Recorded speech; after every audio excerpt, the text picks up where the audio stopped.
Satisfaction d'avoir gagné parce que c'est pas forcément le résultat parce que ça reste la 9e journée, que le championnat est long et qu'on sait que les batailles importantes elles ont lieu au mois d'avril ou mai, j'espère.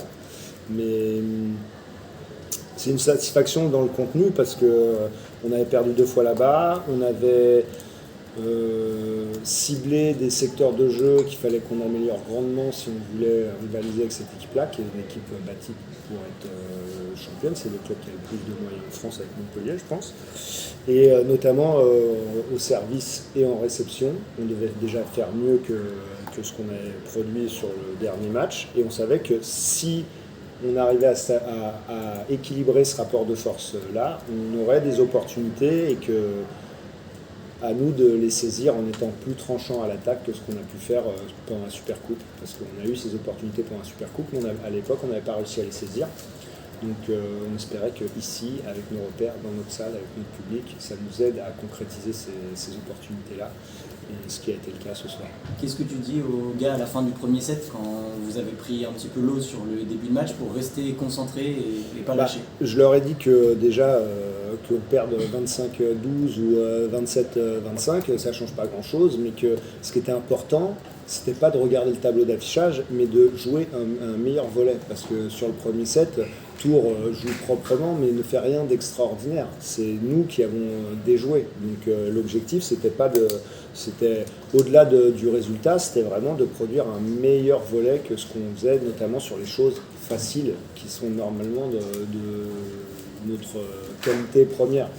Donc ce qu'ils ont réussi à très bien faire par la suite, parce que je pense par exemple que le 4e set, Tours joue beaucoup mieux que ce qu'ils ont fait lors du premier set. Cavogo était intouchable, on a eu plein d'occasions où on pouvait l'attraper et il a sorti des attaques extraordinaires.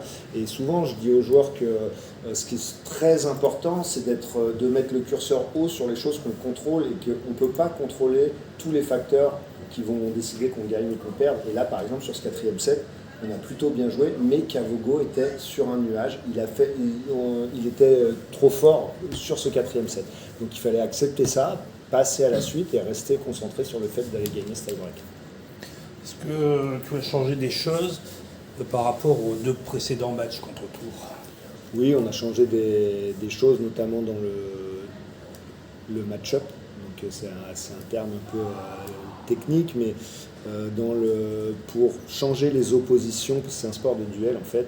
Et en fait, vous savez, avant les sets, on donne nos rotations. Et donc là, il y a un jeu tactique qui se passe entre les entraîneurs pour savoir qui va attaquer en face de quel contreur, quelle zone, dans quelle position de réception on va être sur tel serveur qui a cette tendance-là. Et donc là, il y a j'ai fait en sorte qu'on change les match-ups. C'est des trucs bêtes, mais que Yann se retrouve plus en face de Mujanovic et que Nacho soit plus en face de Koric pour avoir plus qu'on puisse plus utiliser Nacho, que Yann et Thibaut soient plus sur des impacts qui sont des impacts de service qui sont dans la tendance de certains serveurs. On a changé des choses. Ce qui a plutôt bien fonctionné, sauf sur le 4e set, parce que lui a changé son match-up aussi pour pallier à ça. Et puis le 5e, on a remis. Voilà, il y avait un jeu un peu comme ça de chat et de souris, mais qui en fait, que vous ne voyez sûrement pas, mais qui a lieu à tous les matchs. Du coup, tu l'as gagné ce jeu aujourd'hui? Aujourd'hui, oui. Sur ce match-là, après. Prochain, il va se servir aussi de ce qu'on a fait là. Enfin voilà, c'est un jeu de poker qui va avoir lieu à chaque fois qu'on va jouer. Mais sur les fameux match-up, est-ce qu'il y en a plus à l'avantage de Tours finalement? Sur les deux, en fait, le premier match ne compte pas parce que c'était un autre coach. Oui. Et sur le dernier, on n'a pas changé nos match-up. Donc moi, je savais à peu près comment il allait partir. Et je pense que lui, il n'avait aucune raison de penser que j'allais changer, puisque voilà. Et donc j'avais ça me donnait un coup d'avance, ça. Donc le premier set, il l'a gagné, donc il n'a pas changé. C'est dit, bon, c'est pas grave, on gagne comme ça. Et puis on a gagné les 2 suivants. Et là, il s'est dit, merde, c'est pas à mon avantage, donc je change le match-up dans le 4e. Et du coup, comme j'avais un coup d'avance, le coup d'après, moi, j'ai tourné la question pour remettre comme je l'avais envie que ça se passe, en fait. Alors, le match, bien sûr, ne se joue pas sur 2 points, mais est-ce que les 2 As réussis par Tom Lavigne et des moments un peu charnières ont joué? Si, des fois les matchs se jouent sur 2 points, et pour le coup, sans les 2 aces, on gagne sûrement pas. Donc, et ça, c'est pas la seule explication, mais sans eux, on n'aurait sûrement pas gagné. Donc, effectivement, mais bon, ça, à la limite, j'ai envie de vous dire, ça ne me surprend plus. Parce que ça fait 2 ans que moi je suis là et qu'il le fait tout le temps. Donc, Et justement, un match comme ça, comme disait Yann, ça se joue sur des détails. Finalement, le détail, c'est Tom. c'est Tom, c'est le match-up, c'est l'attaque de Cavogo qui est dehors quand il ne faut pas la mettre dehors alors qu'il était sur un nuage.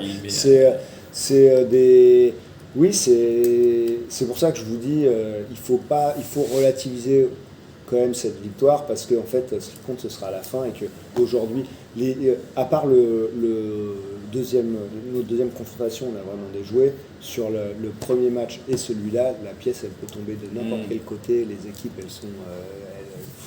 les deux équipes peuvent gagner, ça joue un coup de chance, ça peut être une décision d'arbitre, ça peut être, même quand je parle de choses qu'on ne contrôle pas, de leur côté, par exemple, la décision d'arbitrage, où ils décident de la remettre.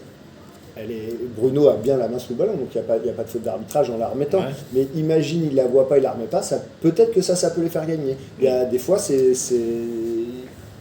on ne contrôle pas tout. Mais il y avait beaucoup de tension justement sur la fin de match.